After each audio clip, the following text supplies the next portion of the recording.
Ngatu, Keeping the Tradition Alive by Iona McNaughton.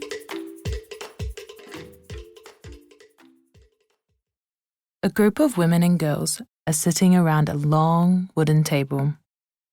They all speak Lea Whakatonga, the Tongan language, and they laugh a lot. They sing traditional Tongan songs as they put their hands into gooey, white paste and then spread the paste over a sheet of material on the table.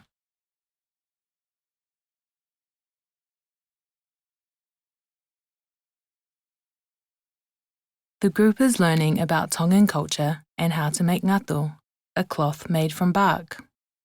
Ngatu is known as tapa in many Pacific countries.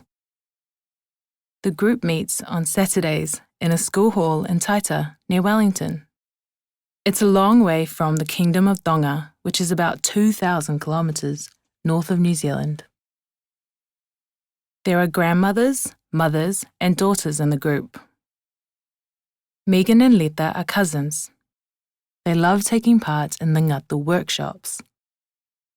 They get to spend the day with their grandmother, Wellington, their mothers, and other women and girls from the Tongan community in Wellington.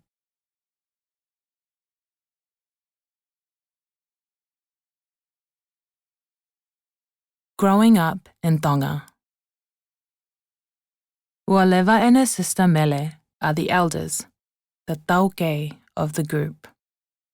They sit at each end of the table and guide the women as they work. Wellington and Mele remember growing up in Tonga in the 1950s and 1960s. They lived in a village called the Tonga. There were 15 children in the family, 7 girls and 8 boys. The boys worked in the fields with their father and went fishing. The girls worked with their mother making ngatu. A treasure in Tonga. Mele says that in Tonga, ngatu is a treasure. When we're born, we are wrapped in ngatu, and when we die, we are also wrapped in it.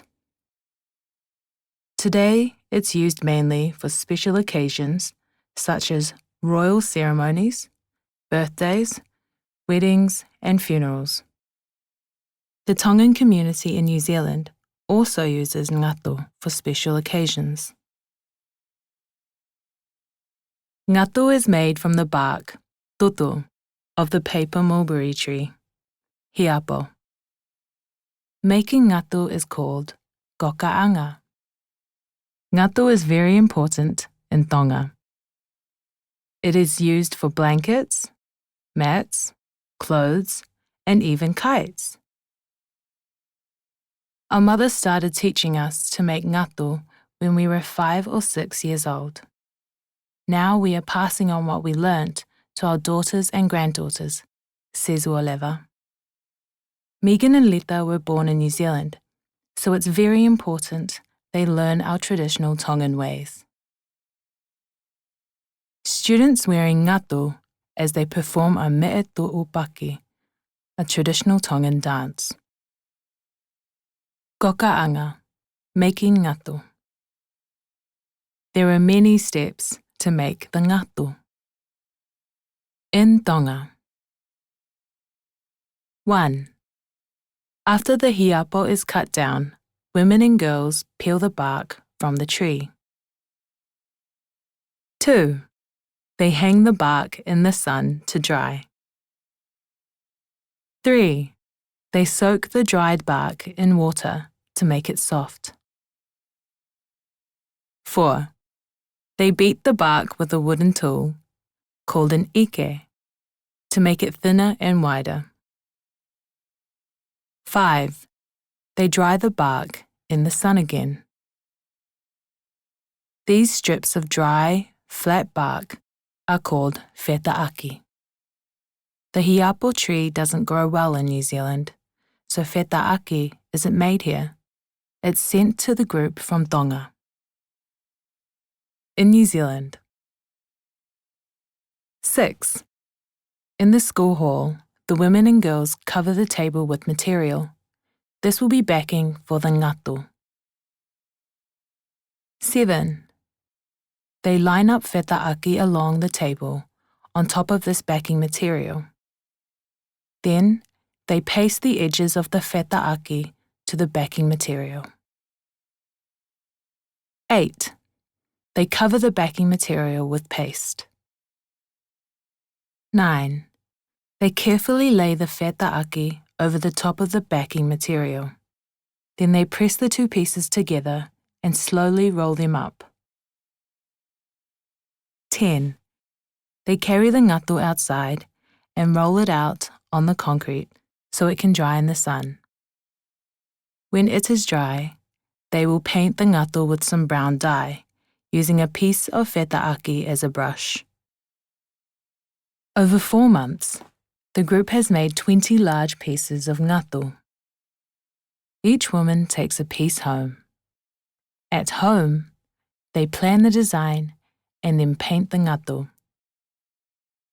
They might use designs of turtles, fish, birds, and animals. They might include the Tongan flag. Each piece of ngatu tells a story.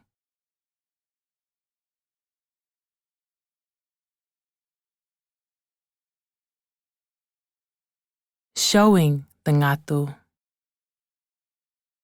Once all the ngatu have been painted, they will be shown in an exhibition.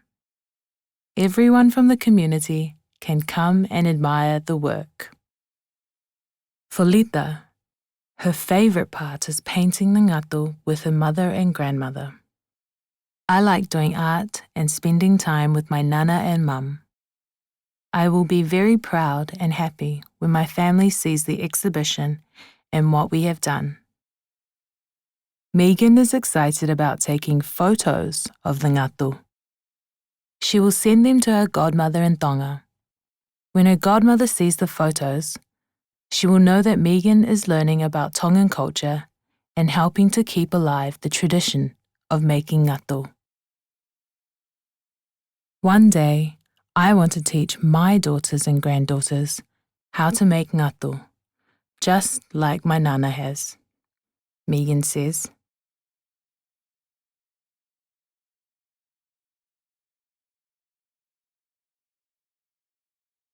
Tongan vocabulary. Whetā-aki, the dried pieces of the beaten bark. Hiapo, the paper mulberry tree, known as aute to Māori. Ike, a wooden tool for beating the ngatu. Kokaanga, the way of making ngatu. Lea whakatonga, the Tongan language. Ngatu, the Tongan word for tapa. Taoke, the older women who are experienced in making ngatu. Tutu, the bark used to make ngatu.